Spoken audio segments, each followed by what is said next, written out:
If you look at the title of this lesson, you'll see it's labeled 1, flat 7, and then we have a variable. What I want to do now is take a rhythmic figure coming out of what we've studied before that involves just 3 different strikes, 3 different notes we're going to assign to it. Look at figure 16.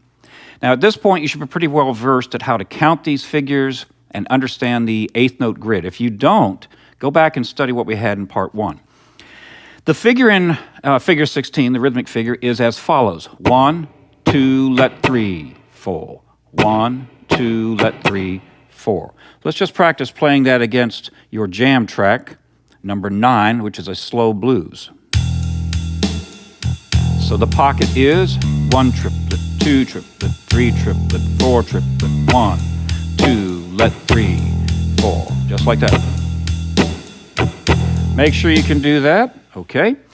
Now you should also, at this point, be getting a little bit more knowledgeable about the E minor pentatonic scale because you've got it diagrammed out both in the open and 12th position and over the entire fingerboard. And when I say more knowledgeable, I mean in terms of scale degrees. We look at the form that we have for this little riff, and this is similar to my course Riff Generator, where I talk about how to generate more ideas. You're going to see what we're going to do here, and it's pretty obvious after the first lesson. Our first 2 notes will be fixed, so we're going to play a 1 and a flat 7. If you look at your diagram, there are a few different ways you could lay this out. Let's go over to the 4th string, and you're going to be in 12th position, so the 1 is right there in the 14th fret, and then the flat 7 is in the 12th fret. Now those notes are E and D. You need to know the names of the notes because if you're in the key of E, E is 1, D is the flatted 7th. I'll be referencing these primarily in scale degrees, but don't neglect learning the names of the notes. All right, so that means that our first 2 notes in figure 16 will be 1, 2, and then we're going to play something on let, which is the 3rd third of the 2nd beat. Well, what do we have as options? Now we could just repeat the 1. And how would that sound? Well, that's going to sound pretty strong because you're going to be coming right back to the root. Let's see how that would sound. 2, 3, 4. 1,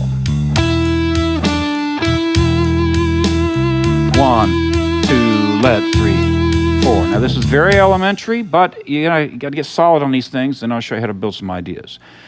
If we use the root as our destination tone, as the 3rd tone in this little riff, what options do we have if we're going to restrict ourselves to this area from the 12th to the 15th frets?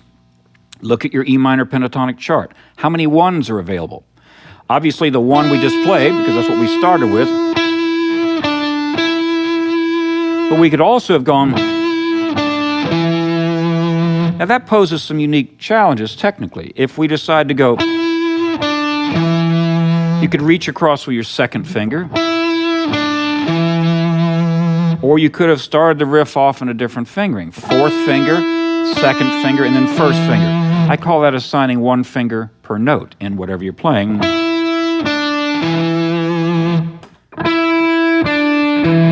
So let's listen to the different sound here. 2, 3, 4. Here we go. Right? That's where we go back to the same note we started with. Or we go...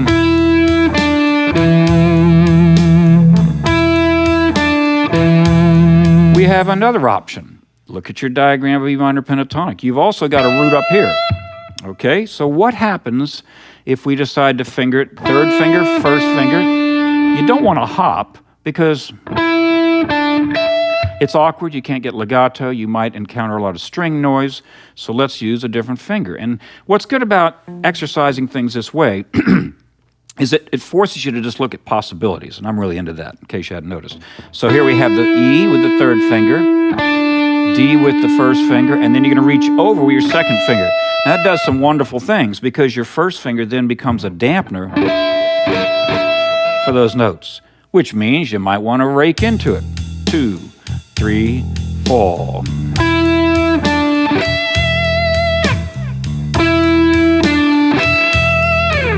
I'm still playing the rhythm. 1, 2, let 3, 4. 1, 2, let. If you count them as an and, you can do it that way. 1, 2, and 3, 4. Okay, so that's what it sounds like with a slow blues. What's it going to sound like if we go to a little faster tempo? Real important we address this.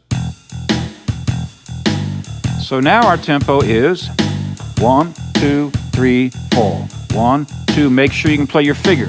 1, 2, let 3, 4. 1, 2, let 3. Make sure you're solid on them. Right? Let's go through and play our licks. 1, 2,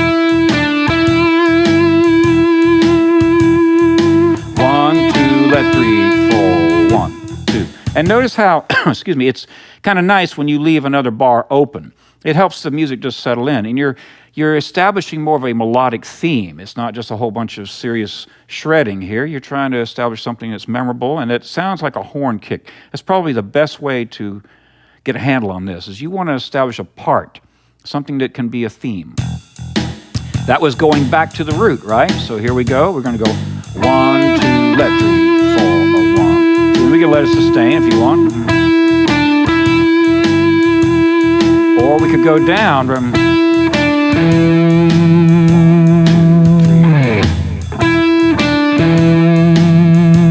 Now we can go up, right?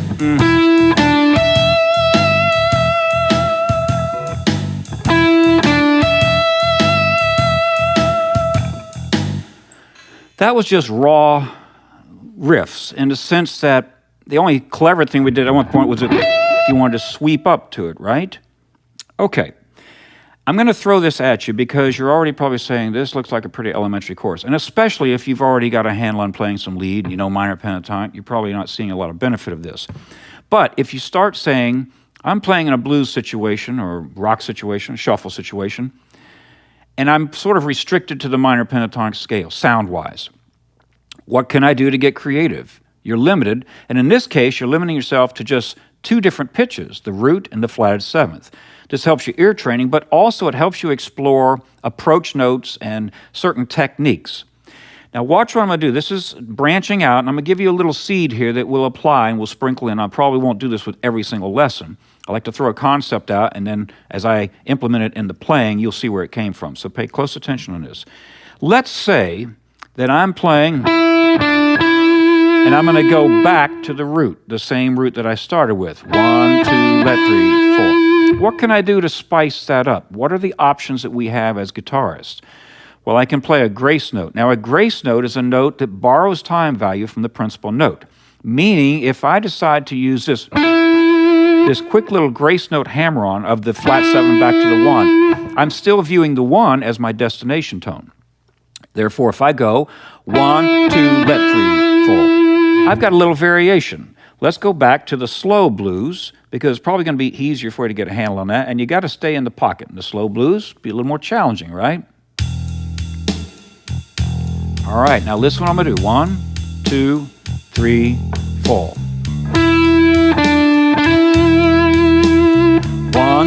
2, let 3, 4. So that's using a hammer-on. What other tools do we have? How about a legato slide? This gives you some different fingering options. I might go 1, 2. See how I use my first finger to slide up? Or I could do this. Just use my third finger. Very elementary, but if you don't know some of these moves, it's going to limit what you can play next. Playing the guitar well is sort of like playing pool, because you got to set yourself up for the next shot. If I want to be in 12th position when I get done, because of whatever I'm going to play next, I don't want to go, now I'm in 14th position, so I got to shift. So that's why you want to explore these different fingering options. Okay, now then we have things like bends. We could go like this, 2, 3, 4, 1, 2. Now it's kind of awkward with the index finger right there, right?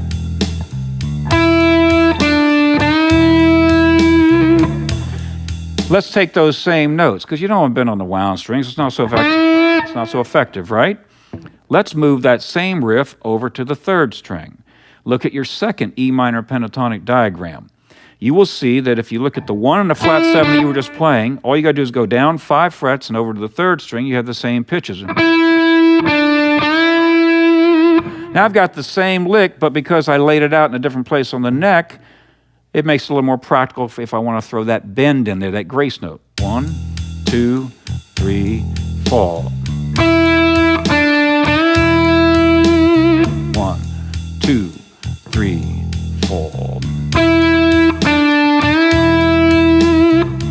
that's just food for thought. Now, you could also use in this case, you see, we were using that flat 7 as our grace note, the extra little note we threw in there, right? Because we're going 1, flat 7, and then we need to target the 1. You could target, and this is where it gets kind of big, you could target that last note, the third note, with another note, anywhere from the scale.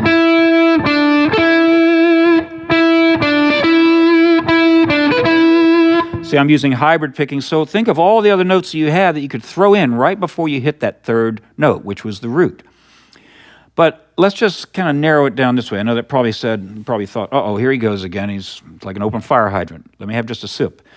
Let's just look at the upper neighbor. We're going to restrict ourselves primarily to lower neighbors and upper neighbors when we use these grace notes.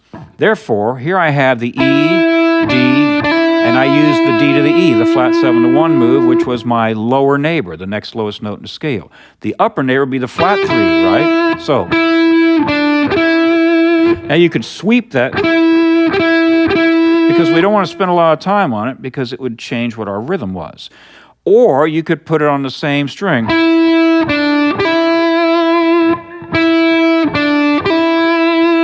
Okay, does that make sense? So if you laid it on a different string, I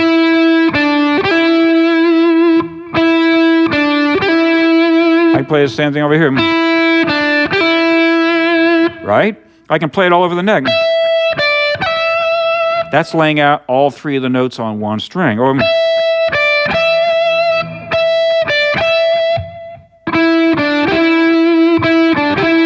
you see, I'm always going flat 3 to 1. Flat 3 is my grace note, targeting the 1. Okay, we've covered quite a bit of territory here just on this one area. So let's speed up this lesson and say, what if we decided to go and we use that low 1 down there?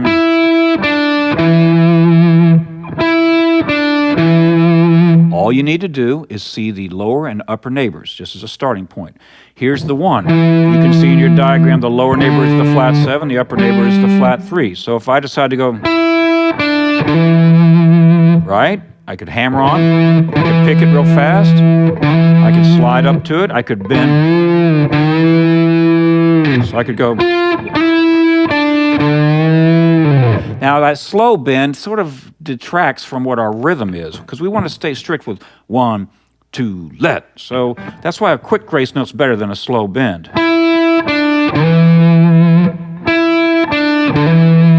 Okay, what if we use the upper neighbor? You're then going to have,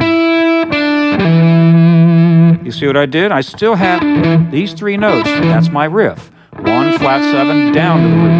So the upper neighbor of this lower root would be the flat 3. Now it's kind of thumpy down there. So let's move it over to another string group. Look at what you're playing. You've got 1, flat 7, flat 3, 1. It's real easy because it's just every other string of that minor pentatonic scale. All you got to do is go down 5 frets and go over. You got the same riff. If you move over one more string, things change just a little bit. Now, I'm not going to go in depth about that because you've got the large diagram of the entire fingerboard, but lay it out the same way, meaning if your original riff was on 2 non-adjacent strings, every other string, it's going to stay that way. So, then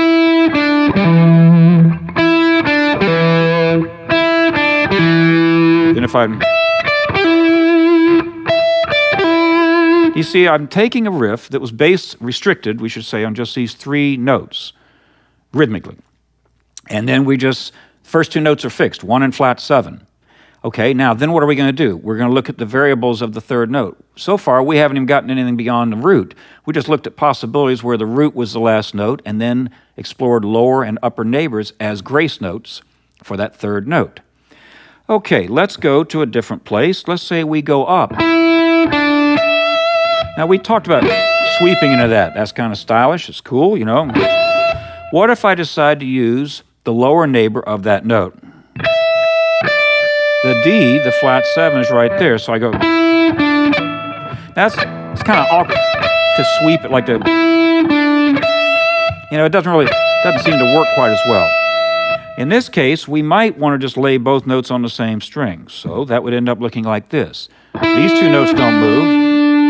1 and the flat 7, and then, so you might finger like this. Now this is not your traditional blues posture, but you see how I'm assigning one finger per note. Second finger's on the 1, first finger's on the flat 7, third finger's on the flat 7, fourth finger's on the 1. So, or we could do some more stylish things. Instead of just a hammer-on, this is a common move. Now that sounds like a traditional blues lick, and it's effective. If we're playing it over the track, 2, 3, 4. You get that stinging slide with a vibrato. However you choose to do. Now you could also bend up to it. 2, 3, 4. 1, 2.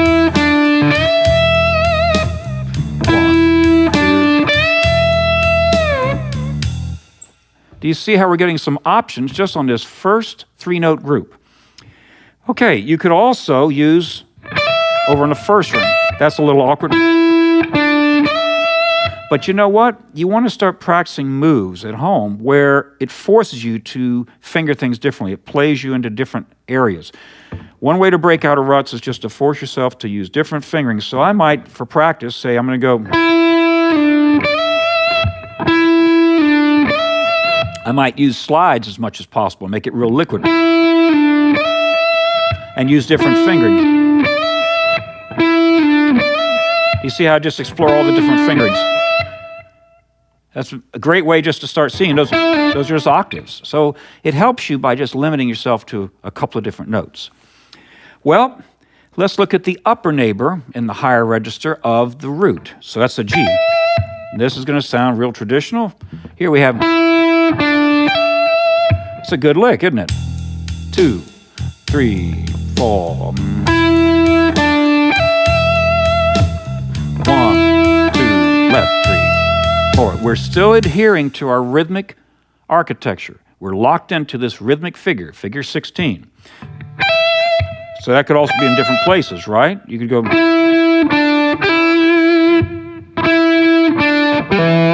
All we're doing is transferring this move to different strings. Once you realize that, you'll be able to just jump around on the neck and have a lot of fun with this. Okay, now I know this lesson has run long, so I'm going to go ahead and let it keep running longer because we still got some other notes as options for the third note of our little riff.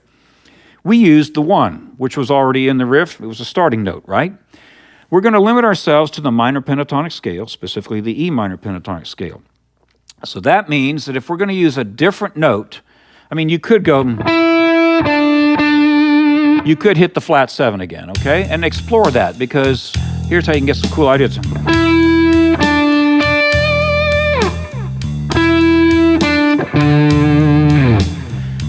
See how it sounds more interesting? I did that kind of quickly. Let me show you that again.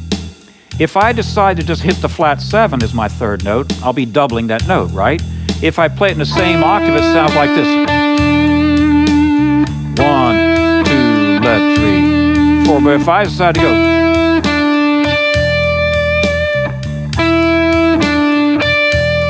has more interest, or. So do you see how just by using octave displacement, you're going to get some new licks? It'll force you to finger things differently, to see things differently, to hear things differently. Real quick, we said that after we have decided what our target note is for the third note of the riff, what options do we have? We could hammer on using the lower neighbor, right? You could slide. And these are quick. Remember, you don't want to destroy your rhythm. 1, 2, left, 3, 4. Look what that causes you to do. You don't want to hop with your first finger, so you're going to reach over with your second finger. And then you're in position for your vibrato, whichever direction you decide to go. Okay, a lot of different ways you can do that. And that's using a slide. You could also use a hammer. Look what I'm doing there. Again, I'm using one finger per note. I've got 4 fingers. I've got 4 notes in my riff, right? So practice fingering it. It's just a great way just to get some cool ideas. Breaks you out of this walking, I always call it, okay? You could also go. You can always use that grace note from the next lowest string. For this move, the rake is kind of cool. So You can do that depending upon what you want. Explore all these possibilities. And you could also go, you could bend up to it, but the problem on this is that it's such a quick bend. I'm not a big fan of grace note bends that fast for what I'm trying to show you. We'll do that later on. Try to stay away from the bends for these grace notes and just get clean on picking, sweeping, raking, hammer-ons, pull-offs, legato slides. It'll serve you better. Okay, so then we could do that in that position, right? You could also do it down, approach that lower D with all the lower Bs. So you have a lot of options. Let's quickly look at the upper neighbor approach. If our target is the flat seventh here, we have, so, you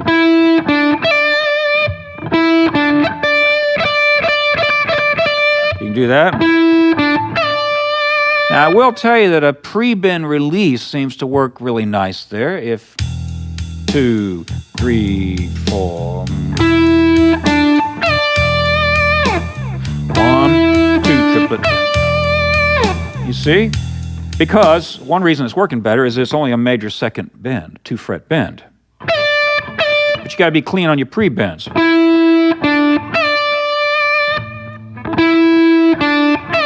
You won't be able to be as legato from the D to the D because you got to get over here, block with the pick and all the business, side of your thumb.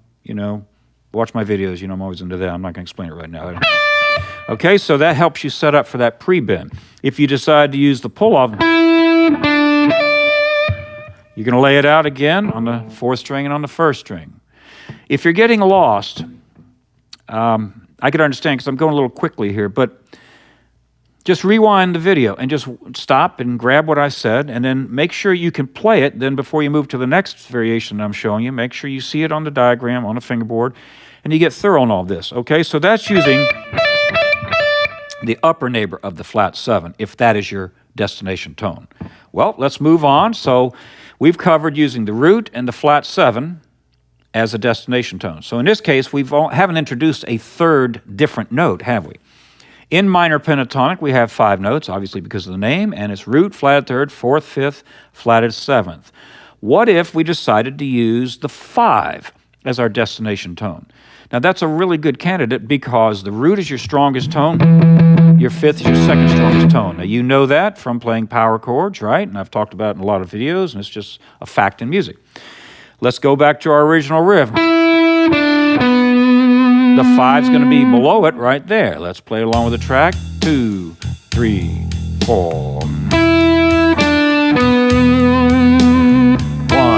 2, let 3, 4. I got to stop right now because I know there's some guys out there watching this and perhaps some ladies too. And the frequent comment is, we wish Brad would give us tab with these things. You know why I don't give you tab? Because if you're following along on this and you're learning the fingerboard and you're thinking in scale degrees, you don't need the tab. You'll be able to see this stuff right on the neck because my goal with you guys isn't to help you learn to read tab better. You can do that on your own. My goal is to help you know the fingerboard better and to play the guitar. So that's one of the reasons. You're probably always wondering why I don't do that. Okay, so here we had that 5, right? We went down to it.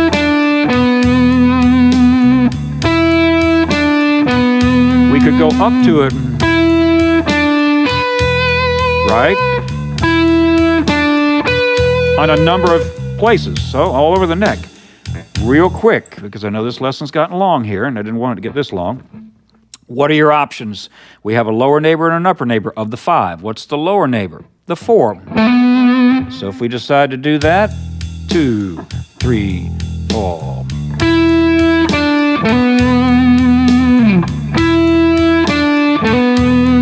That's with a hammer on. Or with a slide, right? Let's do it in the higher octave.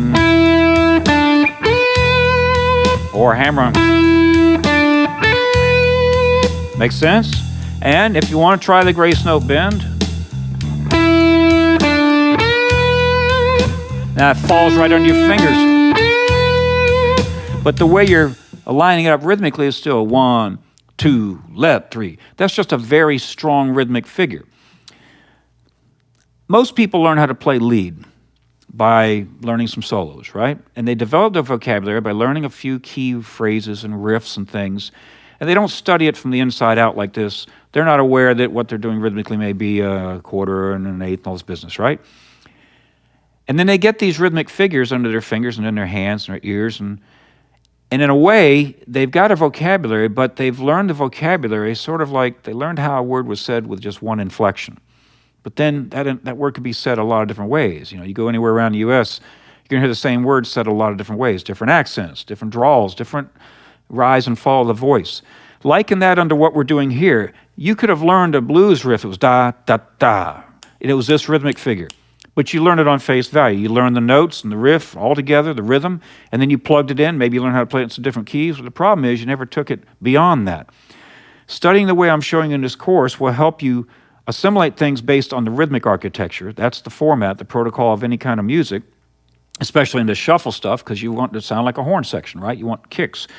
Then you start exploring all the different notes. So hopefully this is selling you on the idea of there's a lot of benefit in studying this way, because you're not getting overwhelmed rhythmically. We're staying in one little groove.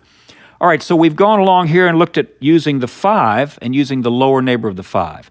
The upper neighbor of the 5 would be the flat 7. Well, now that gives us some cool options.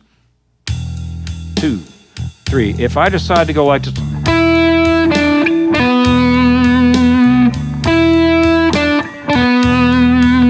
do you see what I'm doing? Here is my 1, my flat 7, then here's the 5 that's my target note. And if I decide to use a pull-off, but that's where you might choose to play in a different place. You're probably wondering, if you're just beginning in lead guitar, or even if you've been just playing a little while, you obviously would know this minor pentatonic scale, the first diagram. Everybody knows that. But you learn all these other forms and you don't know how to use them. Well, here's an example of why you would move to what I would label the 3rd string root pentatonic. Look at your second E minor pentatonic chart where you have the entire fingerboard. If you look at the window encompassing the 9th through the 12th frets, you'll see that you have a 2-note per string scale. The root is on the 3rd string, hence that's a red number 1. This particular layout of this riff, or this particular lick, cries out to be played in that position for efficiency. Because if I move the 1 over here, I'm still going. It just makes a lot more sense. I'm not having to shift. Now I can use the advanced approach, like I'm staying away from the expanded double pentatonic encompassing 6 fret span approach. I don't want you to get into that yet. Just trying to stay traditional. So do you see what you have to do? If you're going to play in your traditional approach where you had your 3rd and your 1st fingers, then you'd shift down. You're going to get a squeak. You're going to break your tone. Why not play it? Always strive for this long legato sound. You'll be able to play short and choppy, no problem. You just come in with a pick or dampen things with your left hand. Okay, so if we decide to play it in a higher octave, and we could have done a legato slow, right?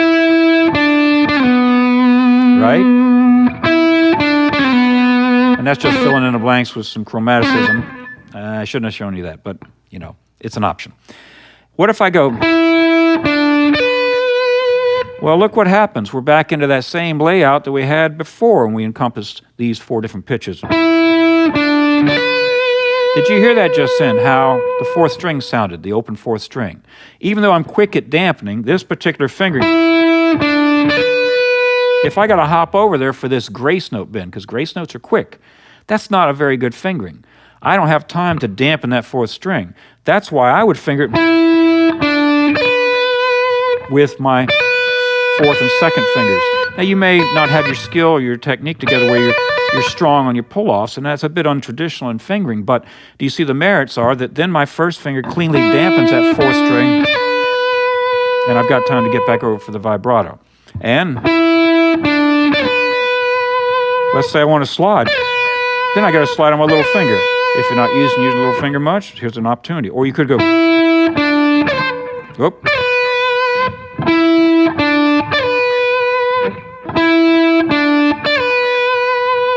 Okay, so that's some options of using the flat 7 to the 5, the upper neighbor. So we have explored now using the 5. Let's continue. We have a couple more tones that we could use as a 3rd target note.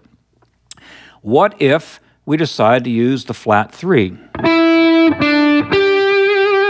That's a good sound because that's your blue note. You're playing in a dominant situation where you have an E7. So you got that G sharp in there, right? So you're going to go like...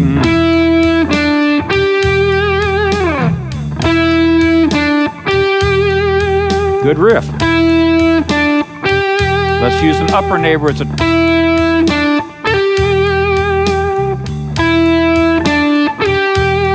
Or...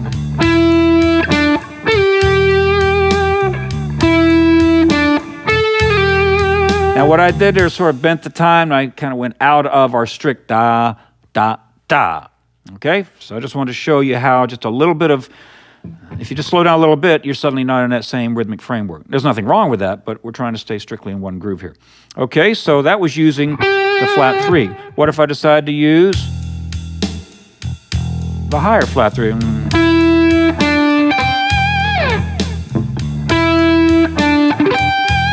I could grace note up too. Then I can do something afterward. I could bend somewhere else, have a lot of fun, and I can go like... That's the low flat 3. Or...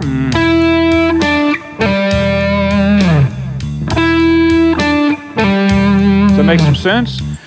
So that's using the flat 3 with the upper neighbor. If I decide to use the lower neighbor, we're back to this business. Again, these 4 notes. You can do it in different places. Okay, so you get the idea. Now let's explore our final option. We've used all 4 of the 5 notes of the minor pentatonic scale as our third pitch, right? Let's use the 4th. Now be aware that that 4th isn't going to sound very strong when we're over this E chord, over the 1 chord. That's the weakest tone in your minor pentatonic scale.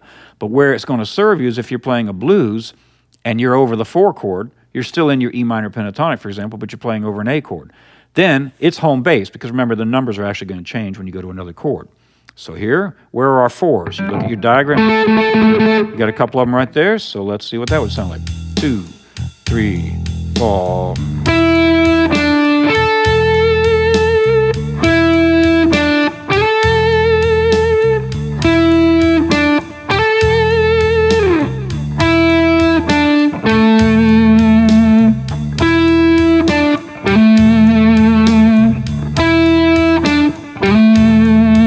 Okay, let's use the upper neighbor of the 4, which is the 5, so that'll be our grace note in there.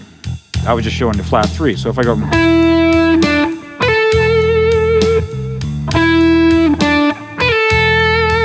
And so on.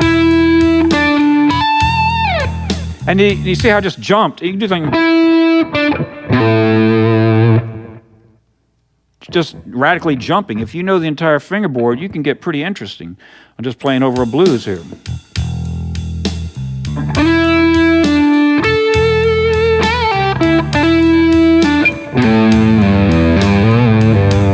You see how I'd use it. It's probably gotten quite boring if you've listened to this whole lesson. It's like, we're doing the same thing over and over again. Well, that's the idea. Just get solid at one thing, then practice it, go and jam, and use it as a theme from which, as a springboard, you get other ideas.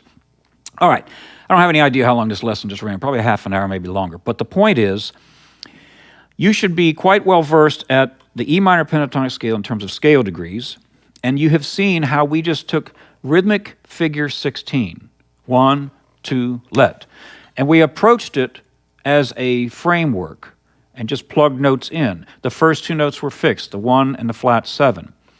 There's a lot you can do with this, and I want to show you how to expand upon this, but hopefully this gives you some food for thought. Now, obviously, in the next group of 19 lessons, we're going to use this same protocol, but I am not going to explain everything as much because it'll get too long and tedious. Make sure you understand this lesson before you go to the next lessons.